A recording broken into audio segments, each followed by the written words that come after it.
Rome. It was the biggest soccer game in Atalanta's history, and a third of Bergamo's population made the short trip to Milan's famed San Siro stadium.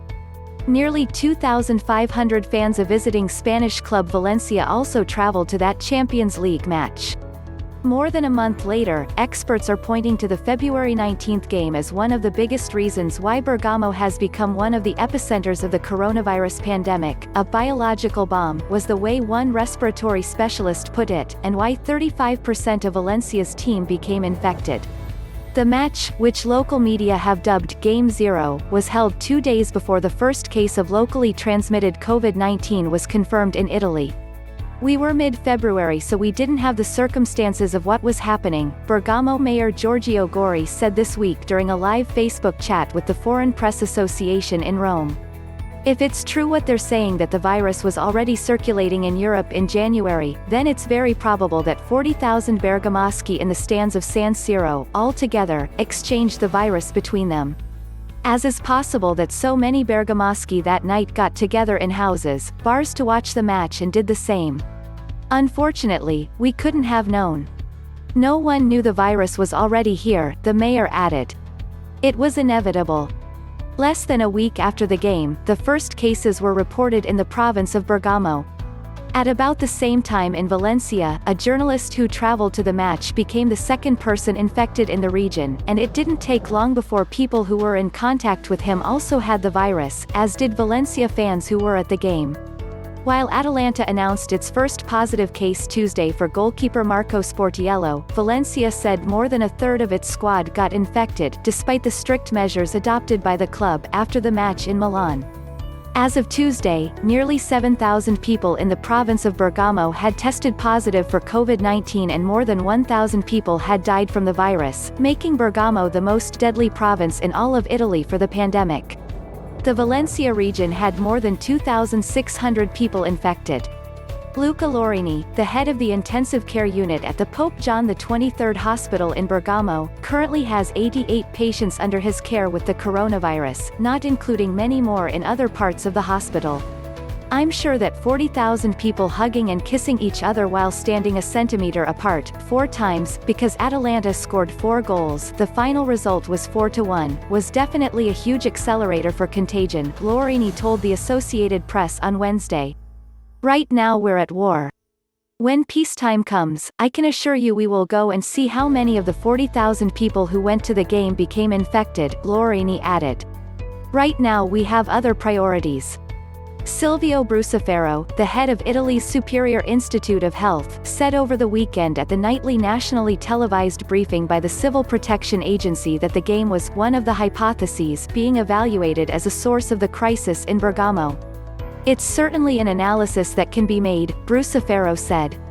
By last week, Bergamo's cemetery became so overwhelmed by the number of dead that military trucks began transporting bodies to a neighboring region for cremation. Italy remained the European country with the most cases, nearly 70,000, and with almost 7,000 deaths, the most worldwide and more than twice as many as China. Spain is the next country in Europe with the most cases, nearly 48,000, and it has surpassed China in the number of deaths with more than 3,400. More than 435,000 people worldwide have been infected, and the number of dead closed in on 20,000, according to the running count kept by Johns Hopkins University. Overall, more than 100,000 have recovered. For most people, the new coronavirus causes mild or moderate symptoms, such as fever and cough that clear up in 2 to 3 weeks. For some, especially older adults and people with existing health problems, it can cause more severe illness, including pneumonia and death. The official attendance for the February 19 game was 45,792, a home record for Atalanta, a small club making its debut in Europe's top club competition.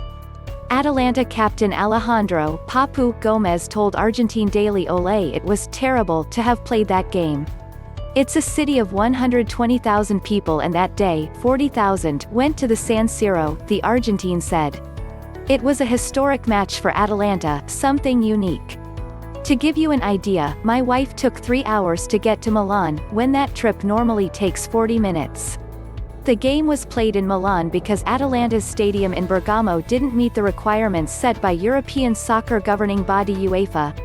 Before the match, Valencia fans freely roamed around Milan and gathered at some of the city's plazas, including the Piazza del Duomo, drinking and chanting team songs. Looking back, the conditions for virus contagion were high, with thousands of people gathering without much concern, at a time when the outbreak in Europe wasn't yet known, and then traveling back home. Nearly 30 busloads of fans made the 60-kilometer 37-mile trip from Bergamo to Milan. The evening before the match, there was no social distancing as officials from both clubs mingled and exchanged gifts and handshakes at a gala dinner offered by Atalanta. I have heard a lot of theories, I'll say mine. February 19, 40,000 Bergamaschi went to San Siro for Atalanta Valencia. Fabiano Di Marco, the chief pneumologist at the hospital in Bergamo, told Italian newspaper Corriere della Sera. In buses, cars, trains. A biological bomb, unfortunately. Valencia defender Ezequiel Garay was the first Spanish league player to test positive for COVID-19. The team played a Spanish league game against Alaves about 2 weeks after the game in Milan, and later Alaves reported that 15 people in the club were infected, though it did not say the cases were directly related to the match against Valencia. Italian Soccer Players Association president Damiano Tomasa believes sports authorities should look long and hard at the Atalanta match before restarting leagues. Look at what's happening in China, where players are testing positive for the coronavirus now, despite all the safety rules and precautions being taken, Tomasa told the AP, referring to a recent positive test for former Manchester United midfielder Marouane Fellaini with Chinese club Shandong Luneng. Fellaini's positive test was alarming because, while the outbreak began spreading in China, the virus has reportedly been receding there. It's not going to be enough to just test the athletes, Tomasa added. The entire setting needs to be safe. Because if one team is stuck, it blocks the entire system. After winning the first leg, Atalanta advanced to the Champions League quarter-finals following another victory in the second leg on March 10, which was played in an empty Mestalla Stadium in Valencia after Spanish authorities prohibited games involving teams from northern Italy to be played with fans. A few thousand Valencia supporters gathered at the Mestalla to welcome the team, though, and to watch the match together in nearby bars and restaurants. Over the past month, Atalanta has mourned the deaths of 5 former staff members. While announcements on the club website made no mention of the virus, local media have reported that at least 4 of them died with COVID-19. Still, only one positive test from Atalanta has been announced.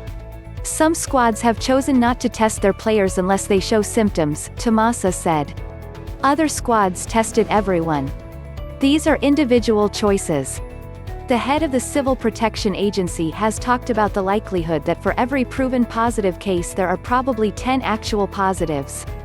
The high number of positives at Valencia makes you wonder. With the Champions League suspended because of the pandemic, Atalanta has no idea when it might play in the quarter-finals, which again would be the club's biggest game in its history. In the meantime, both the Bergamo team and Valencia are left wondering about the unforeseen effects of their match in February.